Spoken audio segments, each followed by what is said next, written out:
I've come to Ashdod Segal Ramon Square, named in honor of Israel's only astronaut who died in the 2003 Columbia Space Shuttle disaster. The monument here represents a space rocket, though ironically it looks sort of like a pointed iron dome, today's protector of Ashdod. We're at Panina's Pie Cafe, where one can get the best pastries on the Mediterranean coast. The cafe's name is Panina Pie, and it's right here in the center. This is the center of Ashdod, right? Yeah. And what do you do with all the clientele of the cafe if there's a siren? Everybody goes inside and until we hear the boom, and then we come out. Oh, it's so hard. Because I'm ill, whenever there's a siren, I get asthma attacks and I start to shiver, and it's so scary. Like, we get used to it, but it's not something that you get used to it. It's so hard.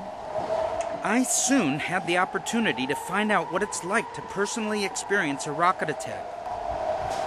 We've got a siren right now, and we've got to go in and take shelter because these things are dangerous. Let's go in.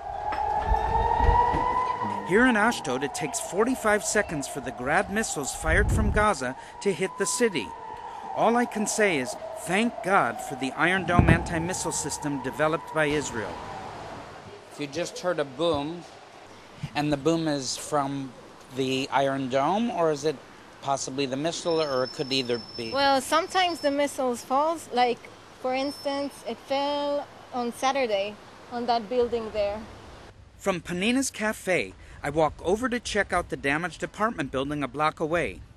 This is home video footage taken by a neighbor at the actual time of the rocket attack on Shabbat.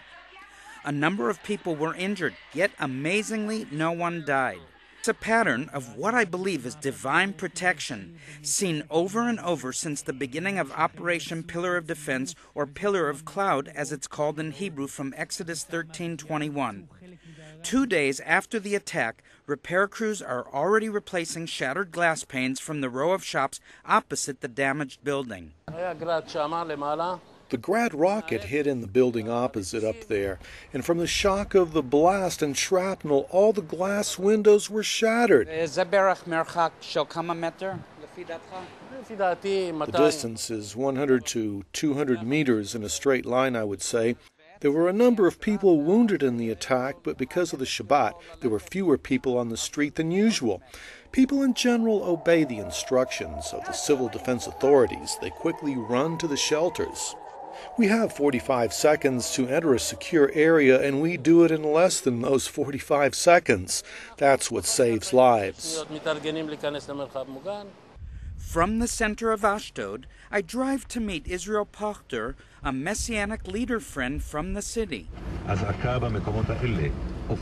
We're hearing on the radio all the security alerts of where missiles are falling in. Already about 50 today so far, and the day is not even halfway through. Seva Adom Ba'Ashkelon that you hear on the radio means code red in Ashkelon, which is just south of where we are driving. I finally get to Israel Pachter's 6th-floor apartment on the south side of Ashdod. He gives me a tour of his family safe room or shelter. As you can see, everything's reinforced. All the walls are thick concrete, maybe even up to about a half a meter in the concrete, but also you can see the window wells, it's solid metal. So this is to really close everything up in order to not allow any kind of shrapnel to get through in case an apartment building like this were to be hit.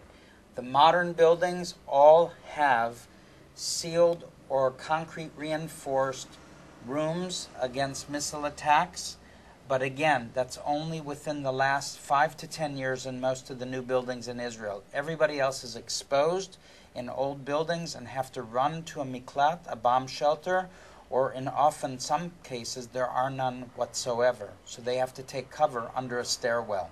So this part is very stressful because they need to wake up in the night, I can hear the sirens. So have you, with your family, woken up in the night many times?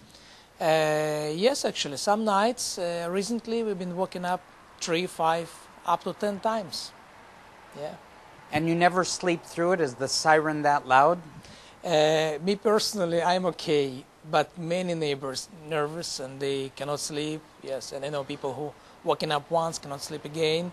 So it's really a terrifying experience for many families. I understand that when the incoming missiles of the terrorists are coming towards Ashdod, sometimes you can actually see them, or the Iron Dome system?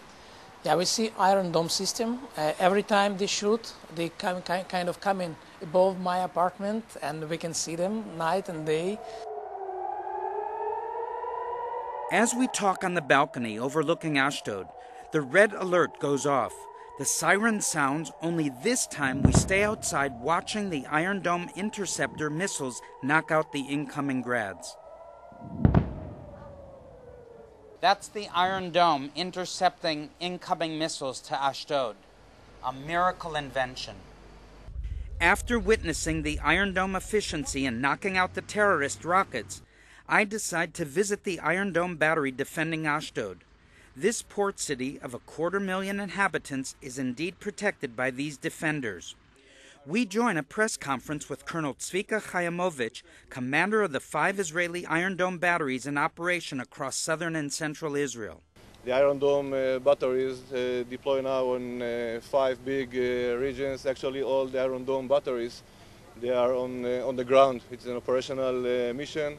We saw a few minutes ago in the last attack, 3 Iron Dome missile launch against 3 grads from Gaza Strip.